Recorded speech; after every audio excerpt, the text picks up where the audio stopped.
महाराष्ट्र में शिवसेना बड़ी टूट के बाद अपने आप को एक बार फिर से मजबूत करने के लिए जुड़ गई है।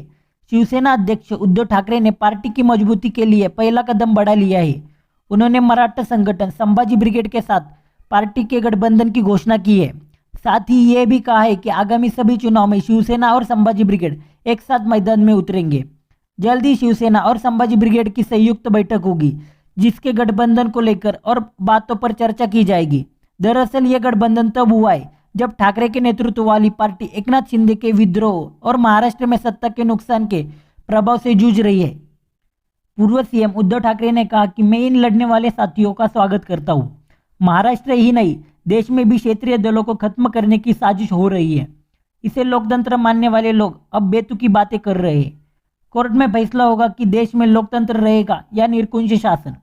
लोग अपने विचारों के साथ आ रहे हैं। उन्होंने कहा कि कई लोग मुझसे कहते हैं कि क्षेत्रीय पहचान को बचाने के लिए हमें साथ आना चाहिए। इस दौरान उद्धव ठाकरे ने कहा कि शिवसेना और संभाजी ब्रिगेड एक साथ आएंगे और एक बड़ा इतिहास बनाएंगे। ठाकरे ने कहा कि संभाजी ब्रिगेड के साथ गठबंधन वैचारिक है और इसे संविधान और क्षेत्रीय गौरव को बनाए रखने के लिए किया गया है। उन्होंने राष्ट्रीय स्वयंसेवक संघ की विचारधारा का पालन नहीं करने के लिए भारतीय जनता पार्टी की आलोचना की और कहा कि संभाजी ब्रिगेड में विचारधारा के लिए लड़ने वाले लोग शामिल हैं। ठाकरे ने इस आरोप से भी इनकार किया कि उन्होंने मुख्यमंत्री एकनाथ शिंदे को कॉन्ट्रैक्ट सीएम कहा था।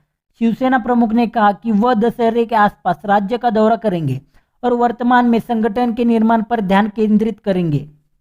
शिवसेना प्रमुख ने आगे कहा कि मुझे खुशी है कि हम साथ आए हैं क्योंकि हम दोनों सहमत हैं। आपकी भूमिका ठोस है। उन्होंने कहा कि हम सत्ता में थे, सत्ता आना तय है। आप बिना कुछ किए साथ आए हैं। यह हमारा वैचारिक गठबंधन है। महाराष्ट्र में आज जो कुछ हुआ या खराब हुआ वो महाराष्ट्र की पहचान नहीं है। उन्होंने बीजेपी पर आरएसएस की विचारधारा का पालन नहीं करने का आरोप लगाया। साथ ही कहा कि संभाजी ब्रिगेड में विचारधारा के लिए लड़ने वाले लोग शामिल हैं।